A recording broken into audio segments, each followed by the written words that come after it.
Good day to one and all. Welcome to my topic, which is all about content language integrated learning, or in short, this is called CLEAR. So let's learn together about this approach, for it is very useful in the real classroom setting. What is actually the content and language integrated learning or the CLEAL? Well, it often involves a content teacher teaching content through a second or foreign language. So the subject teacher here is able to exploit opportunities for language learning. And it may also involve content from subjects being used in language classes. That is, the CLIL curriculum may originate in the language class. So it encouraging learners, so CLIL encouraging learners to notice language while learning. Language is used to learn as well as to communicate. So it is a vice versa, learning the content and learning the language. CLIL not only aims to stimulating multilingualism in European community, but also strives to preserve the independence and health of local languages. So this is not an immersion program, but rather it is here trying to deepen or understand more how it is being used as a lingua franca. This according to Eurydice 2013. Next is the CLIL approach. So again, I have here a diagram simply telling us an information about the approach. Now, a successful CLIL lesson should combine these four elements: a communication, culture, content, and cognition. Now, how these four work? The content, which is the progression in knowledge, skills, and understanding related to specific elements, is what our learners would be learning if we are in a teaching learning process. Now, this content will be learned with the help of the language. This one, the communication. Using language to learn while learning to use the language is a much more exciting one. Much more if we have this, the cognition, developing thinking skills which link concept formation like abstract and concrete, understanding and language. So the communication, the content, and the cognition works now in this approach. But then we still have this culture, how this works. This culture shows exposure to alternative perspectives and shared understandings, which deepen awareness of others and the self. So the learning of a certain learner here is going around, learning to use the language, learning the content, plus learning the culture, plus they are developing, enhancing their skills, the critical thinking skills. So that's it, the learning theories.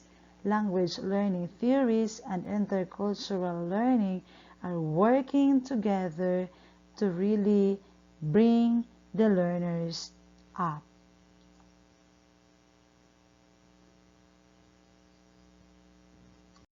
Let's go to the clear theory of learning. The first one is comprehension is a necessary condition for second language learning to occur.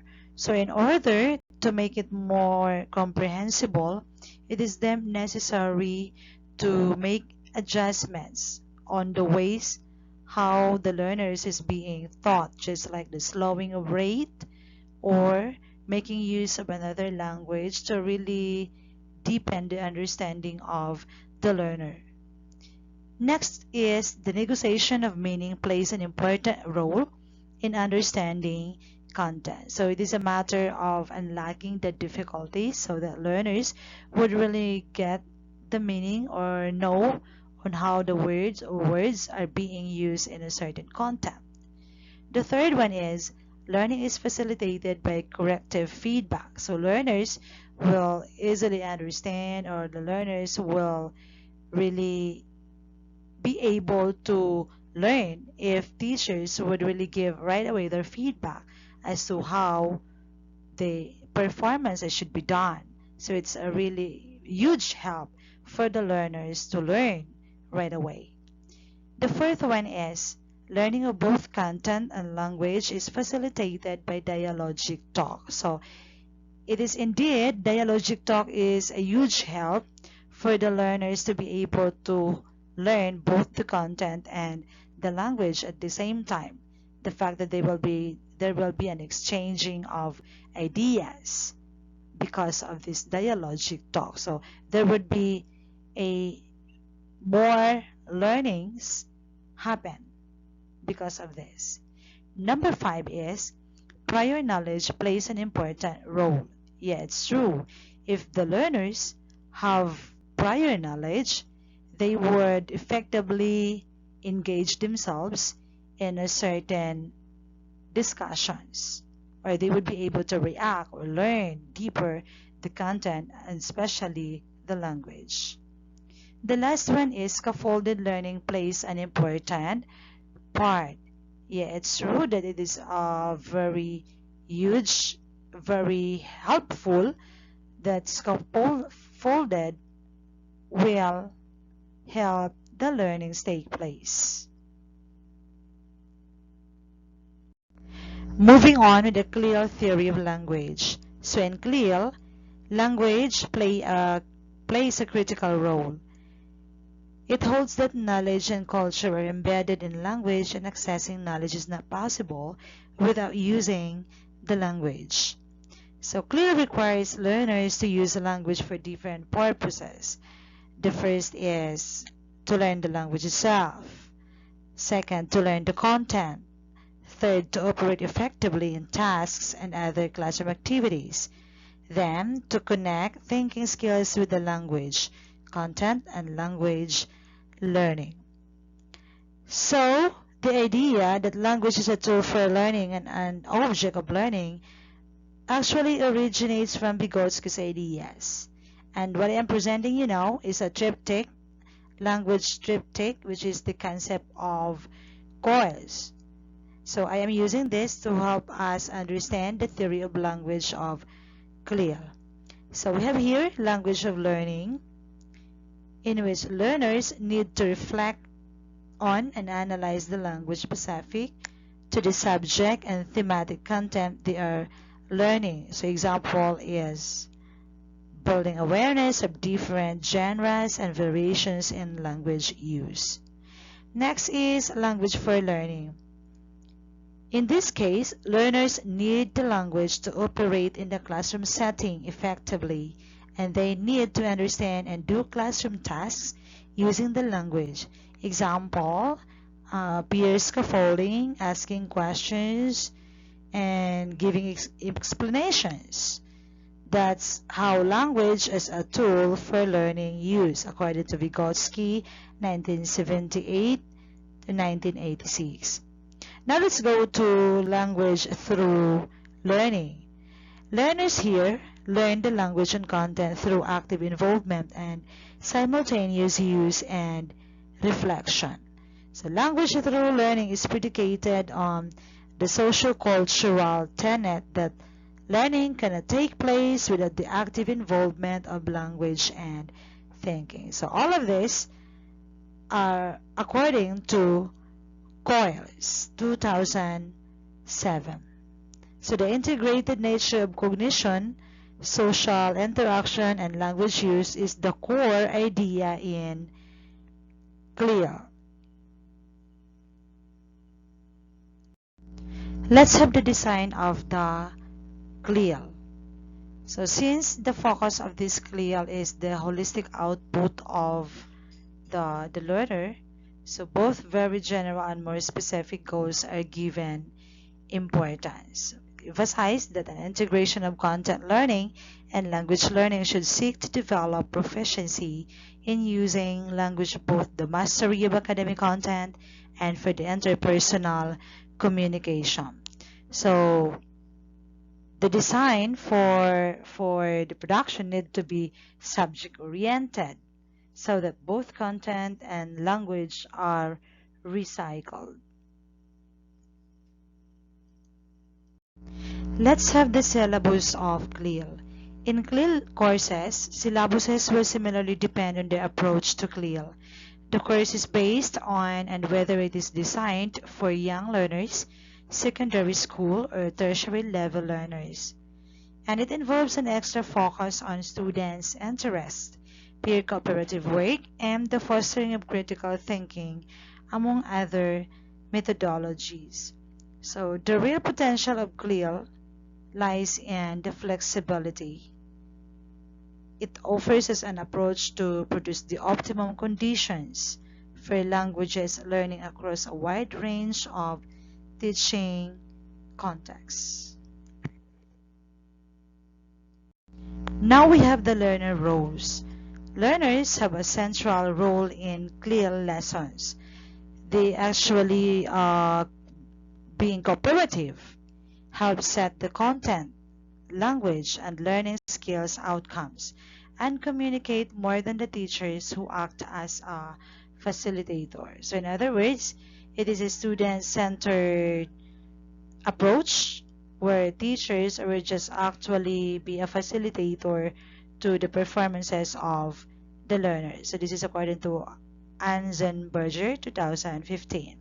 So clearly require active participation on the part of the learner with a goal toward learner autonomy. So again, it is the learners who are actually doing everything inside the classroom, and the teachers were there to assist or to facilitate their outputs or their performances.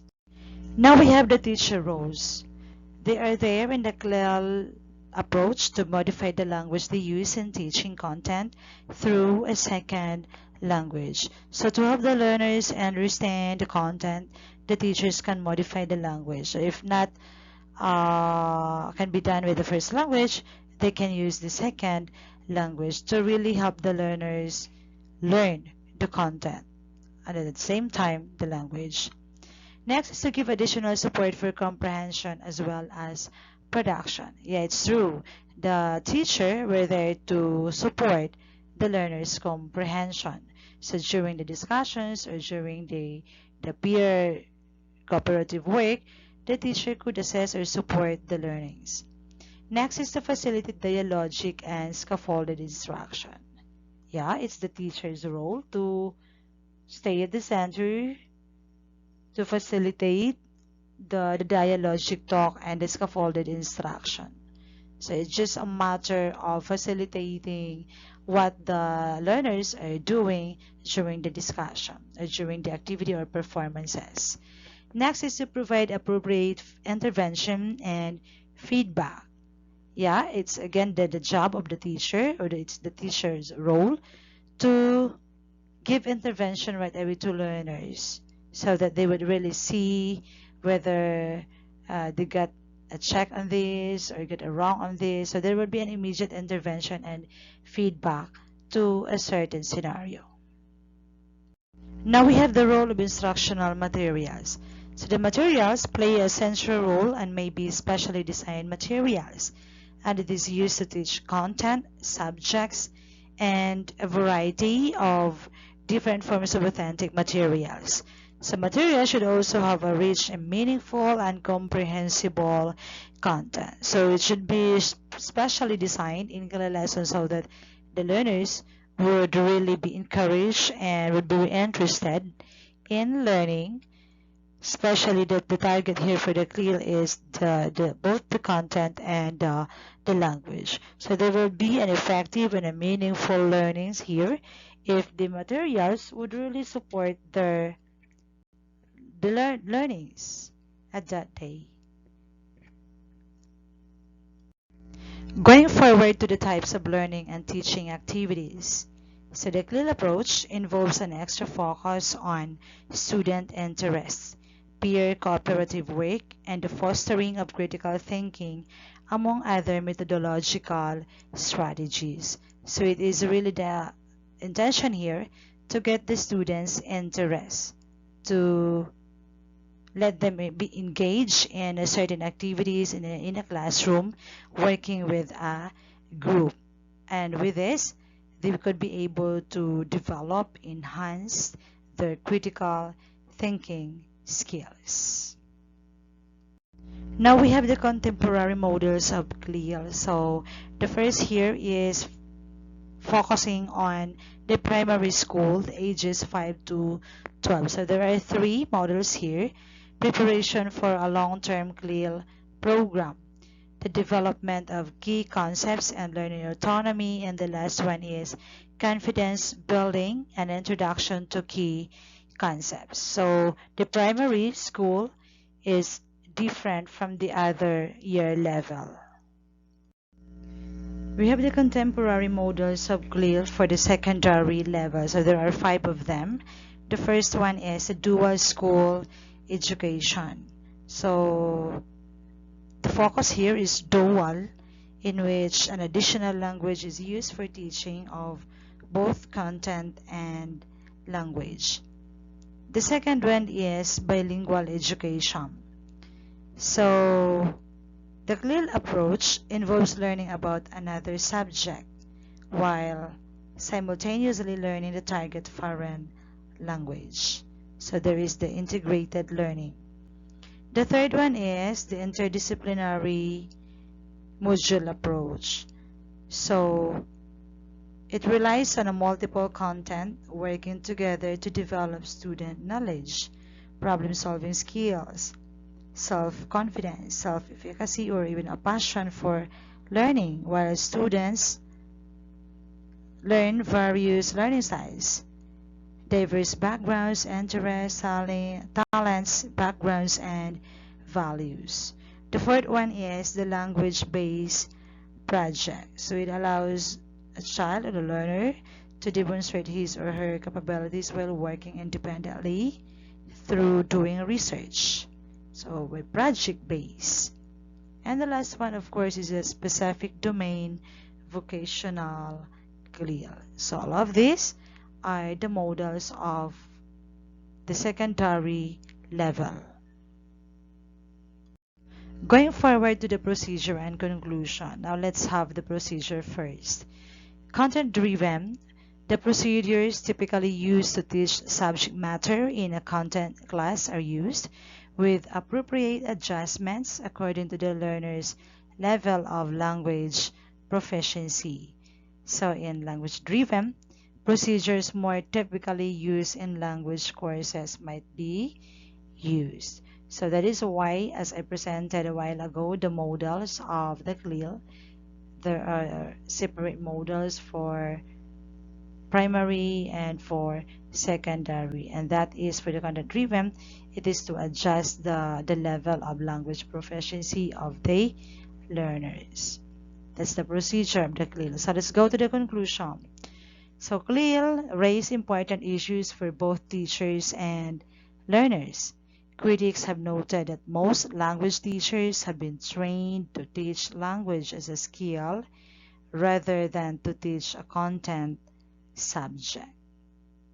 So then again, since the focus of the CLIL is content and language, they are being integrated with each other. So teachers must be trained enough to both language and content in order that in CLIL lessons, learners will be globally competitive. So since this is the focus of the CLIL, to globalize or bring not globalize but bring the learners to be more globally competitive. Yes, it's my last slide already, so thank you so much for listening. I hope you all are learning in my topic, which is all about content language integrated learning. Thank you so much.